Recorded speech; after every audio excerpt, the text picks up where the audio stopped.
வணக்கம் வணக்கம் நண்பர்களே, நான் உங்கள் அரேஸ் ராவை. இன்னைக்கு நம்ம பார்க்கக்கூடியது மூன்றாம் உலக போர். இந்த ஆண்டு முடிவதற்கு இன்னும் 60 நாட்கள் மட்டுமே இருக்கும் நிலையில் மூன்றாம் உலக போரா, என்ன நடக்கப் போகிறது, என்ன நடந்து கொண்டு இருக்கிறது அப்படின்னு எல்லாருக்குமே வியப்பாக இருக்கக்கூடும். இந்த உலகமே 3 நாட்கள் கிட்டத்தட்ட ஒரு மிகப்பெரிய இருளில் மூழ்கப் போகிறது அப்படின்னு நான் சொன்னேன்னா நீங்கள் நம்ப முடியுமா? ஆமாங்க, இதை தான் நாஸ்ட்ரடாமஸ் அவர்கள் சொல்லியிருக்கிறார். என்ன நடக்க போகிறது? இப்போ நடந்துகிட்ட இருக்கிற மிகப்பெரிய பிரச்சனை, ஒரு பக்கம் ரஷ்யா யுக்ரைன் வார், இன்னொரு புறம் பார்த்தீங்கன்னா ஐடி ஊழியர்கள் பலர் வேலையிலிருந்து நீக்கப்படுகிறார்கள். இன்னொரு புறம் பார்த்தீங்கன்னா உணவுக்காக ஒரு புறம் மக்கள் திண்டாடி கொண்டு இருக்கும் ஒரு சமம். இன்னொரு பக்கம் வல்லரசு நாடுகளே பார்த்தீங்கன்னா அடுத்து என்ன செய்கிறது அப்படின்றது கிட்டத்தட்ட குழம்பி இருக்கிறாங்க அப்படின்னே சொல்லலாம். அவர்களுடைய குழப்பத்திற்கு காரணம் இப்பொழுது வந்துட்டு போன இந்த கோவிட் தாங்க. இந்த கோவிடோட ருத்ர தாண்டவம் இருக்குதே, வல்லரசு நாடுகளே ஒரு நிலையை சீர்குலைச்சிடுச்சு அப்படின்னு சொல்லலாம். ஸோ வல்லரசு நாடுகளே இந்த நிலைனா வளர்கின்ற தேசங்களுக்கு என்ன நிலை? இதெல்லாம் ஒரு பக்கம் விட்டுருவோம். போர், உலக போர், வேர்ல்டு வார் 3 அப்படின்னு நாஸ்ட்ரடாமஸ் சொல்கிறாரு. என்ன நடக்க போகுது அப்படின்றது தான் இந்த காணொலி முழுமையாக பார்க்க போகிறோம். எஸ் மை டியர் ஃப்ரெண்ட்ஸ், அதுக்கு முன்பு நம்ம சேனல் அரேஸ் ராவை சப்ஸ்கிரைப் பண்ணிடுங்க. வாங்க காணொலிக்கு போகலாம். ஆம் நண்பர்களே, நாஸ்ட்ரடாமஸ் அவர்கள் அவருடைய கணிப்பு பல விஷயங்கள் எல்லாமே நடந்திருக்கு. எதிர்காலத்தை முன்னாடியே கணிச்சு சொல்லக்கூடிய மிகப்பெரிய திறமைசாலி அப்படின்றது எல்லாருக்கும் தெரியும். எப்பெல்லாம் புது வருடம் வரப்போதோ அப்போ எல்லாம் பார்த்தீங்கன்னா ஃபுல்லாக அவரை பற்றி தான் பேசிகிட்டு இருப்பாங்க. ஏன்னா இவர் எழுதிய ஒரு புத்தகம் இருக்கு பாருங்க, கிட்டத்தட்ட 465 வருடங்களுக்கு முன்பு எழுதிய நூலில் பல விஷயங்கள் இவர் சொன்னது எல்லாமே அப்படியே நடந்திருக்குது. இவர் மிகப்பெரிய தீர்க்கதரிசியா எப்படி சொல்றாரு? இதெல்லாம் இவர் சொன்னதெல்லாம் நடந்திருக்கா? அப்படி என்ன சொன்னாரு அது அப்படியே நடந்துச்சு அப்படின்னு நீங்க கேட்கலாம். ஆமாங்க, நம்ம இந்திரா காந்தி கொலை செய்யப்பட்டார் பாருங்க, அதை கூட இவர் முன்கூட்டியே சொல்லியிருந்தாரு. இந்திரா காந்தி கொலை செஞ்சது முன்கூட்டியே சொல்றது மட்டும் கிடையாது, அமெரிக்க இரட்டை கோபுரம் இருக்கு பாருங்க, அது இடிஞ்சு போனதையும் சொல்லியிருக்காரு. அடுத்து நம்ம அமெரிக்க அதிபர் ஜான் எஃப் கென்னடி அவருடைய கொலையை முன்கூட்டியே சொல்லியிருக்காரு நம்ம நாஸ்ட்ரடாமஸ். ஸோ இந்த நாஸ்ட்ரடாமஸ் அவர்கள் சொல்லிய பல விஷயங்கள் சொல்லும் பொழுது இந்த 60 நாட்கள் தான் இருக்குது இன்னும் அடுத்த புதிய ஆண்டு வருவதற்கு. அதுக்குள்ளார என்னென்னலாம் நடக்குமோ அப்படின்னு குழப்பத்தில் இருக்கக்கூடிய மக்களிடையே இன்னொரு ஒரு பூகம்பம் என்ன அப்படின்னா மூன்றாம் உலக போர். இந்த உலக போர் மிகப்பெரிய அளவில் சேதத்தை உருவாக்க போது. கிட்டத்தட்ட நம்ம கற்காலத்தை நோக்கியே நம்ம நகர போகிறோம். மீண்டும் முதலேந்தா அப்படின்னு வடிவேல் காமெடி மாதிரி திரும்பவுமா அப்படின்னு ஃபர்ஸ்ட்லேருந்து ஆரம்பிக்கிற மாதிரி கற்காலத்திலேருந்து ஆரம்பிக்கிற மாதிரி ஒரு நிலை வரப்போகுது அப்படின்னு லைட்டாக ஹிண்ட் கொடுத்துருக்காரு.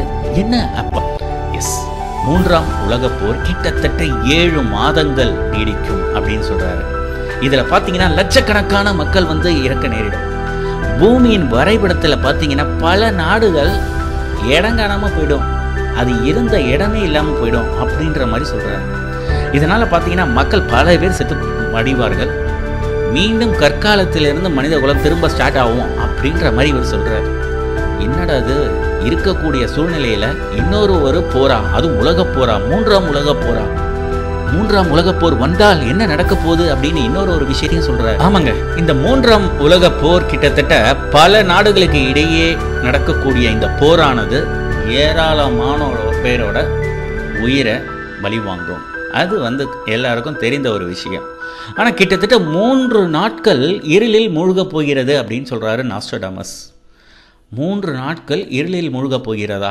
என்ன சொல்றாரு இவர் அப்படின்னு நம்ம கொஞ்சம் யோசிச்சு பார்த்தோன்னா, நம்ம வாழ்கின்ற இந்த நம்மளுடைய இந்திய தேசமாக இருக்கட்டும், இந்த வல்லரசு நாடுகள்லாம் பார்த்திங்கன்னா அவங்க எதுக்காக போர் செஞ்சுருக்காங்க அப்படின்னு பார்க்கும் பொழுது குறிப்பாக எரிவாயுக்காக தான், ஆயிலுக்காகத்தான் போர் நடந்திருக்கு.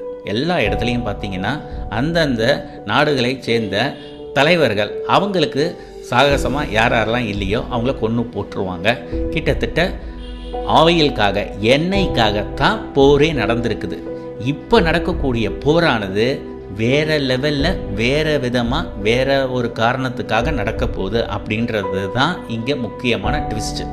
மேலும் பார்த்தீங்கன்னா இந்த போர் பல பேருடைய உயிரை வாங்கும் அப்படின்றத விட 3 நாட்கள் அப்படியே நம்ம உலகமே இருட்டில் இருக்கும். அந்த 3 நாட்கள் கழிச்சு தான் உலகமே வெளிச்சத்துக்கு வரும் அப்படின்றாங்க. வெளிச்சத்துக்கு திரும்ப வரும்போது எப்படி இருக்கும்னா, மீண்டும் கற்காலத்திலிருந்து வாழ்வை தொடங்கும் நிலையில் தான் அப்படித்தான் இருக்கும் அப்படின்னு அடித்து சொல்லியிருக்காரு நாஸ்ட்ராடமஸ். என்ன கேட்கறதுக்கே நமக்கு ரொம்ப கஷ்டமாக தான் இருக்குது. என்ன நடக்க போகுது அப்படின்னு பார்த்தீங்கன்னா, எதற்காக போர்? எண்ணெய்க்காகலாம் கிடையாதுங்க. நிக்கல் வார். நிக்கல், லித்தியம், பிளேடியம், இந்த செமிகண்டக்டர் சிப்ஸ் இந்த மாதிரி இருக்கிறதுக்காகத்தான் வார். அதுதான் இவர் 3ஆம் உலக போர்னு சொல்கிறாரு. கிட்டத்தட்ட இதுக்காகத்தான் மிகப்பெரிய போர் அடிச்சுப்பாங்க. ஏன்னா இந்த நான்சி பெலோசின்றவங்க தாய்வான் போனாங்க பார்த்தீங்களா? எதுக்கு? தாய்வானில் செமிகண்டக்டர் சிப்ஸு. மேலும் பார்த்தீங்கன்னா அது அவங்க பங்காளி சண்டை, சைனாவும் டாய்வானும். ஆனால் இவங்க உள்ளார பூந்து இவங்க பண்ணக்கூடிய சேட்டைகள். மேலும் யுக்ரைன், ரஷ்யா அது அவங்க பங்காளி சண்டை. ஆனால் நடுவில் அமெரிக்கா உள்ளார போயிட்டு அவங்களுக்கு தேவையான அவங்களுக்கு ஆயுதங்களை சப்ளை பண்ணுறது, இந்த மாதிரி பல விஷயங்களை செய்யறதுனால கண்டிப்பாக இது மிகப்பெரிய அளவில் போரை உருவாக்கக்கூடிய நிலைத்தான் வரப்போகிறது அப்படின்றதுல எல்லா அளவில் கூட சந்தேகமே கிடையாது. இது அப்படியே நீடிச்சதுன்னா மிகப்பெரிய அளவில் எல்லா தேசங்களும் பொருளாதார சேதம் பயங்கரமாக இருக்கும். ஏற்கனவே எக்கனாமிக் கிரைசிஸ் அப்படின்னு சொல்கிறாங்க. யூரோப்பில் பார்த்தீங்கன்னா எனர்ஜி கிரைசிஸ்ன்னு சொல்லிட்டாங்க. அவங்க 14.2% இன்ஃப்ளேஷன். அடுத்து ஐடி ஊழியர்கள் சொல்கிறோம் பார்த்தீங்களா, சாஃப்ட்வேர் ஜாப்ஸ்ன்னு, அவங்களுடைய வேலையெல்லாம் ஏற்கனவே கியாமுயான ஆயிடுச்சு. மெக்டாலேருந்து 11,000 எம்ப்ளாயீஸை ஓடி போடா நாயே அப்படின்னு துரத்தி விட்டானுங்க. ஆனால் இந்தியாவில் எந்த பிரச்சனையும் இல்லை அப்படின்றாங்க. இது என்னத்தை சொல்கிறதுன்னு தெரியல. ஒருவேளை இந்தியா மட்டும் தனியாக ஒரு இடத்துல சுபிக்ஷமாக அப்படியே ஜெகஜோதியாக ஜெலிக்குமா அப்படின்னு தெரியல. ஏன்னா நிர்மலா சீதாராமன் சொல்கிறாங்க, நம்ம வங்கிகள்லாம் ரொம்ப சுபிக்ஷமாக இருக்குது, நல்ல ஒரு ஈடு கொடுத்துருக்குது அப்படின்ற மாதிரி சொல்கிறாங்க. இது கேட்குறதுக்கு நமக்கு எப்படி இருக்குன்னா, கேட்குறவன் கேனப்பயிலாக இருந்தால் எலி கூட ஹெலிகாப்டர் ஓட்டுன்னு சொல்லுவாங்கள்ல, அந்த மாதிரி தான். நாஸ்ட்ராடமஸ் சொல்கிற மாதிரி 3ஆம் உலக போர் வந்துச்சுன்னா தொலைட்டுண்டா. இந்த நாட்டில் இவனுங்கள மாதிரி ஆளுங்கள்லாம் நம்ம நாட்டை ஆண்டு நம்மளை ஒன்றும் இல்லாமல் ஆக்கி நம்மளை இப்படி ஒரு நிலைமைக்கு கொண்டு வர்றது, இந்த நாட்டில் இப்படி வாழ்கிறத விட போர் சேர்த்து தொலை வேண்டாம் அப்படின்னு பல பேர் நினைக்க தோணும். எது எப்படியா இருந்தாலும் சரி, ஒரு விஷயந்தாங்க என்னன்னா, அவர் லைட்டாக ஒரு ஹிண்ட்டை தான் கொடுத்துருக்காரு. இந்த ஹிண்ட்லேருந்து என்ன நடக்க போகுது, இன்னும் 60 நாட்கள் தான் இருக்கிறது.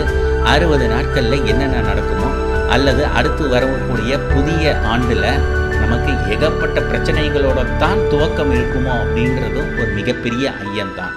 கிட்டத்தட்ட நிக்கல் வார் தான் 3ஆம் உலக போர். அதில் எந்த அளவும் சந்தேகமே கிடையாதுங்க. மெயினாக பார்த்தோம்னா இது மிகப்பெரிய பங்கு எங்கன்னா ரஷ்யாலேருந்து தான் ஆரம்பிக்க போகுது. மேலும் இவர் இந்திரா காந்தி அவர்கள் கொலை செய்யப்பட்டதும், ஜான் எஃப் கென்னடி கொலை செய்யப்பட்டதும், ட்வின் டவர் அட்டாக் மட்டும் சொல்லலை, மேலும் இன்னொன்று சொல்லியிருக்காரு. புட்டின் தன்னுடைய காவலாளர்கள் யாரோ அவர்களாலேயே அவர் கொல்லப்படுவார் அப்படின்ற மாதிரி சொல்லியிருக்கார். அது புட்டினை தான் சொன்னாரா இல்லை வேறு யாரை சொன்னாருன்னு தெரியல. ஆனால் இவர் சொல்லக்கூடிய அனைத்து சாராம்சத்தையும் அப்படியே அலசி புலசி பார்த்தோம்னு வச்சுக்கோங்களேன், நம்ம புட்டின் தான் அதில் சிக்கிறாரு. ஏன்னா புட்டின் தான் கிட்டத்தட்ட அவருடைய இலக்கு என்ன அப்படின்றது யாராலையுமே கணிக்க முடியாத அளவுக்கு போயிட்டுருக்குது. அந்த அளவுக்கு சீக்கிரமாக முடிக்கக்கூடிய இந்த போரை ஜவ்வு மாதிரி இழுத்ததுனால ஐரோப்பா இன்னைக்கு ஒரு இருண்ட கண்டா ரேஞ்சுக்கு அவங்க போயிட்டாங்க. எனர்ஜி கிரைசிஸில் ஆரம்பித்து இப்போ ரஷ்யாவோட தயவு இல்லாமல் அவர்கள் வாழ்க்கையே இல்லை அப்படின்ற மாதிரி ஆயிடுச்சு. ஸோ ஐரோப்பா ஒரு மிகப்பெரிய கேள்விக்குரிய தேசமாகத்தான் இருக்கிறது. அவங்க என்ன ஆகுவாங்க அப்படின்றதே இன்றைக்கு 3ஆம் உலக போர் வந்தால் என்ன, வராமல் போனால் என்ன, எது எப்படியோ நாஸ்ட்ராடமஸ் சொல்வது இதுவரை பல விஷயங்கள் நடந்திருக்கிறது. இது நடக்குமா நடக்காதா என்பது எல்லாம் கடவுள் விட்ட வழி. Yes, my dear friends, இந்த காணொளியை பொறுமையாக பார்த்தமைக்கு மிக்க நன்றி. Thank you for watching this video. Stay with us connected by subscribing Arise Robbie and don't forget to click on the bell icon. Thank you. Bye bye.